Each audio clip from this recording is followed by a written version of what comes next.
누가복음 17장을 같이 살펴보겠습니다. 누가복음 17장은 이제 마지막 환란의 장입니다. 마태복음 24장과 또 이제 누가복음 21장, 누가복음 13장이 있는데, 누가복음 21장은 전체가 환란의 장이지만 누가복음 17장은 또 일부 환란에 관한 이야기가 나옵니다. 그래서 누가복음의 21장이 환란의 장이지만 17장도 부분적으로 환란에 관해서 이야기하고 있어요.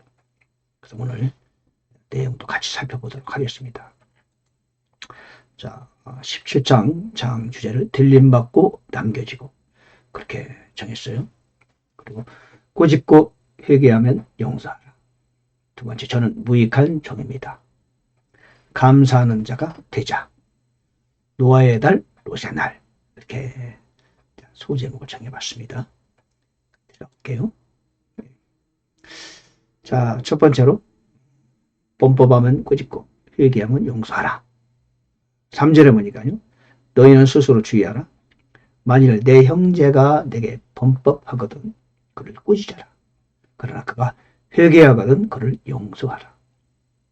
그가 만일 하루에 7번 내게 범법하고 하루에 7번 내게 다시 돌아와 이르기를 내가 회개하노라 하거든 너는 그를 용서하라 하시니라.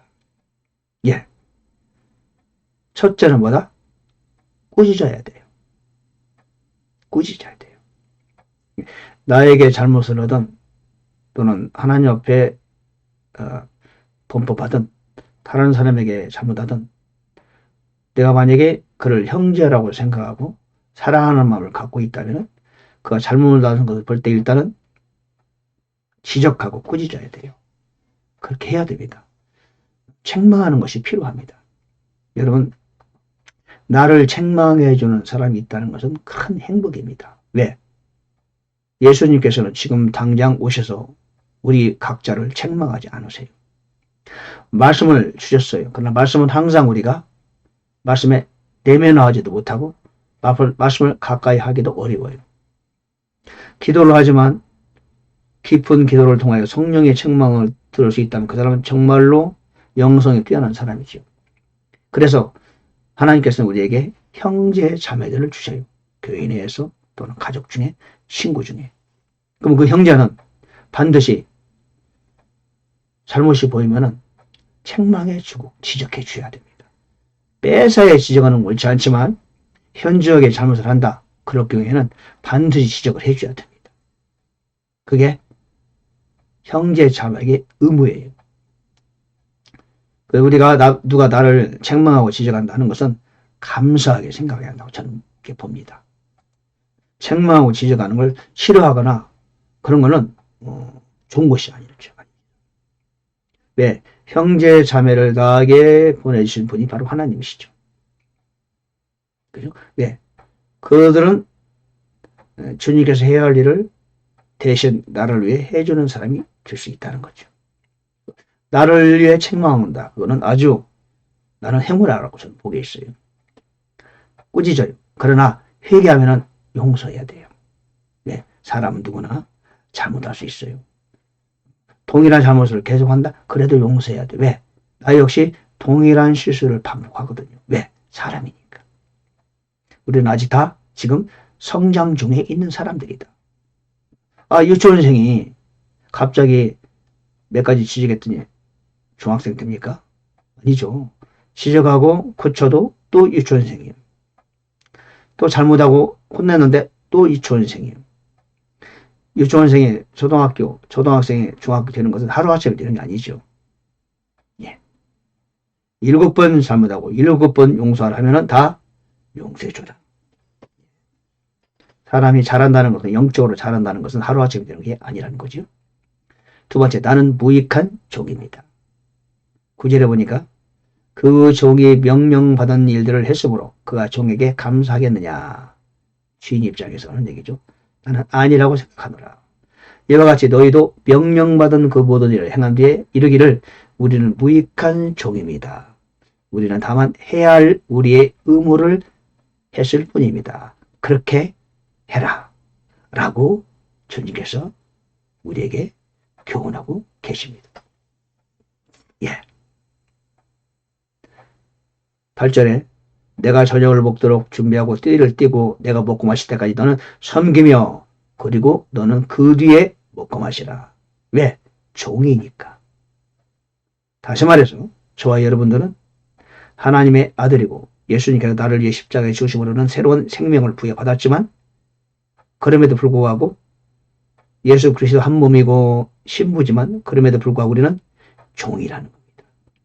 하나님과 우리의 관계는 아들이고 아버지이지만 또 다른 면에서는 종과 주인이다. 물론 그분은 목자, 우리는 양이에요. 그분은 창조주, 우리는 피조물이에요. 또 다른 관계가 있는데 그분마다 그분은 주인이시고 우리는 종이라는 거예요. 종은 종의 의무와 책임을 감당해야 된다. 수고하고 애쓰고 땀 흘리며 일했다 하더라도 그저 저는 무익한 종입니다. 그런 자세를 가지라고 오늘 5절, 6절, 7절, 8절, 9절, 10절에서 우리에게 주님께서는 영적으로 교훈해주고 계십니다. 세 번째, 감사하는 자가 되라 그랬어요. 예.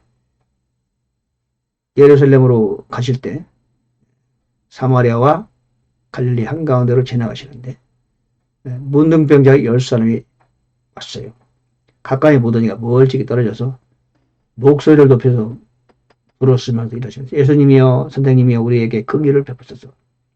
그래야 주님께서 가서 제사장들에게 너희 몸을 보이라. 가다가 그들이 정결하게 되었어요. 왜 제사장들에게 가냐면은 구약의 윤리에 의하면은 제사장이 문둥병을 결정합니다. 환자의 상태를 보고 옷을 보고 이런 점을 보고 이 사람 문둥병이다. 그 순간부터 그들은 가족과 함께 있을 수 없어요. 따로 떨어져서 성 밖에 살아야 돼요. 근데 문둥병이 나은 것 같다. 그러면 다시 제사장을 찾아가야 돼요. 그리고 다시 진단을 받아요. 오케이, 나았다. 그러면은 그때 정상적인 생활을 할 수 있다. 그런 거죠. 그 제사장에게 보이라. 가다가 정결하게 됐어요. 근데 그들 중에 한 사람이 와서 주님께 감사를 드려요. 발 앞에 얼굴을 대고 엎드려서. 근데 그는 사마리아 사람이더라. 예수님이 말씀하십니다. 10사람이 낫지 않았냐? 그런데 9은 어디에 있느냐? 이 타우기 위에는 하나님께 영광을 돌리러 온 자들이 없느냐? 그리고 말씀하시기를 일어나 내 길로 가라. 내 믿음이 너를 온전하게 하였느니라 하셨다. 예, 감사죠. 예, 감사. 살전 5장 16, 17, 18절 말씀하시죠. 항상 기뻐하라 쉬지 말고 기도하라. 모든 일에 감사하라. 이는 그리스도 예수 안에서 너희를 향하신 하나님의 뜻이니라. 감사로 제사를 드리는 자가 나를 영화롭게 한다고 성경은 말하죠. 예, 감사가 필요합니다. 우리는 너무 감사를 너무 빈약한 것 같아요. 우리는 지난 날을 살펴보면서 하나님의 손길에 감사해야 되고 오늘도 감사해야 되고 미래에 하나님이 나에게 주실 은혜를 또 감사하고 하늘나라 갔을 때 하나님 예비하신 놀라운 영생의 복도 감사해야 되고 나를 위해 십자가에 주신 그분을 생각하며 감사하고 낮에도 감사하고 새벽에도 감사하고 밤에도 감사하고 그래야 되는데요. 그거 잘 안 되죠. 또 자꾸 잊어버려요. 참 무조건 감사해야 돼요. 그렇죠? 어려워도 감사해요. 왜? 어림을 통해서 하나님께 더 가까이 하게 하시고 너를 훈련하신 하나님께 감사. 요셉이 종으로 팔려간 게 감사할 일입니까? 아닙니까? 감사할 일이죠. 감옥에 간 것도 감사해야죠. 감옥에 안 갔으면 어떻게 국무총리가 돼요? 그렇죠? 다윗이 13년간 사울에게 쫓겨 도망다니 아니었으면 어떻게 훌륭한 왕이 되겠어요. 그렇게도 왕이 되고 나서 실수했는데. 그러니까 고통이면 고통 주셔서 감사. 모세가 40년 광야 생활 안 했으면은 이스라엘 위대한 지도자로 탄생될 수 있습니까? 어려워도 감사, 외로워도 감사, 힘들어도 감사. 감사해야 돼요. 왜? 일거수일투족 우리가 이 땅에 태어나 살아가는 모든 것이 하나님의 손길이기 때문에 지난날에 아프고 쓰라렸던 상처조차도 우리는 감사해야 되는 것이다. 감사. 예, 여러분 우리 감사합시다.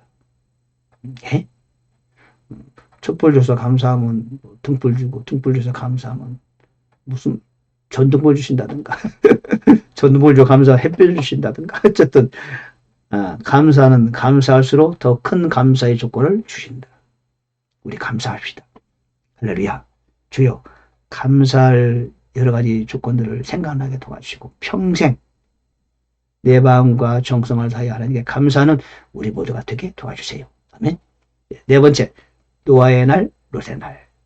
26절에 보니까 노아의 날들에 이루어진 것 같이 사람의 아들의 날들에도 그러하리라. 노아가 방주로 들어간 날까지 먹고 마시고 장가가고 시집가더니 홍수가 나서 그들을 다 멸했느니라. 마찬가지로 롯의 날들에도 그와 같았으니 그들이 먹고 마시고 사고 팔고 신고 건축하였으니 롯이 소돔에서 나간 바로 그날에 하늘에서 불과 유황이 비오듯 내려 그들을 다 멸하였느니라. 사람의 아들이 나타나는 날에도 그와 같으리라. 예. 이 말입니다. 무슨 말씀입니까? 노아의 날 그랬죠. 다 멸망했는데 살은 사람이 있어요, 없어요? 있죠. 노아와 그의 가족은 살았어요. 즉 멸망의 그 시에도 하나님이 지켜준 보호해준 자가 있고 나머지 망했다. 롯의 날은 어때요? 소돔과 고모라가 다 불과 유황으로 다 불에 타버렸어요. 그러나 하나님께서 롯의 가족은 구해 주셨어요. 그러면서 말씀하는 거예요. 31절에 롯의 아내를 기억하라. 세상에 미련을 두면은 망하는 수가 있다. 그렇죠?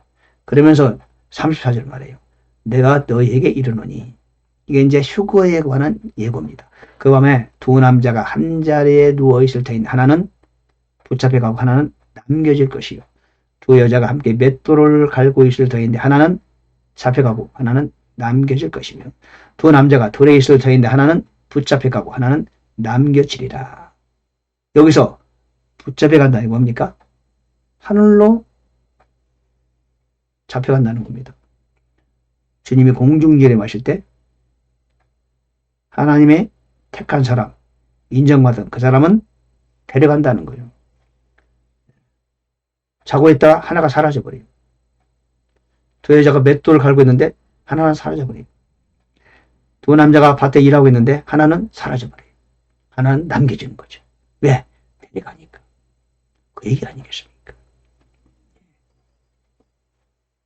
바로 공중 재림시에 들림맞는 그 상황을 지금 성경은 우리에게 설명해주고 있는 겁니다. 세상에 미련 두지 말자. 그렇죠? 주님 오신 날을 기다리자. 노아의 날들에 그 가족이 살아남은 것처럼 우리도 그런 사람이 되자. 롯의 시대에도 소돔과 고모라에서 구원받은 롯의 가족처럼 우리도 그런 택함한 사람이 되자. 그런 얘기를 하는 거죠. 혹 롯의 아내처럼 소돔과 고모라를 아까워서 뭘 이렇게 미련이 있었는지 뒤를 돌아보지 말았는데 뒤를 돌아보다가 소금기능 돼버렸어요. 그런 어리석음을 범치 말자. 저는 그런 교훈을 이 장에서 찾아보았습니다. 오늘 누가복음 17장 들림받고 남겨지고 꾸짖고 또 꾸짖고 사랑하는 자일수록 책망하자. 남이 나를 책망할 때 감사로 받아들이자. 그리고 즉시 회개하자. 남이 회개하면 용서하라. 우리는 열심히 일하고 수고하고 땀 흘렸지만은 그저 우리는 무익한 종입니다. 왜? 종이니까. 우리를 구원해 준 것만 해도 감지덕지죠. 세 번째는 감사하는 자가 되자. 감사가 너무 부족하다. 사람은요, 감사가 너무 약한 것 같아요. 우리 감사를 강화시킵시다. 노아의 날, 롯의 날처럼 소수이지만 선택받은 그런 사람이 되도록 우리 깨어있자. 예. 누가복음 17장으로 가지 은혜를 받았습니다. 감사합니다. 할렐루야.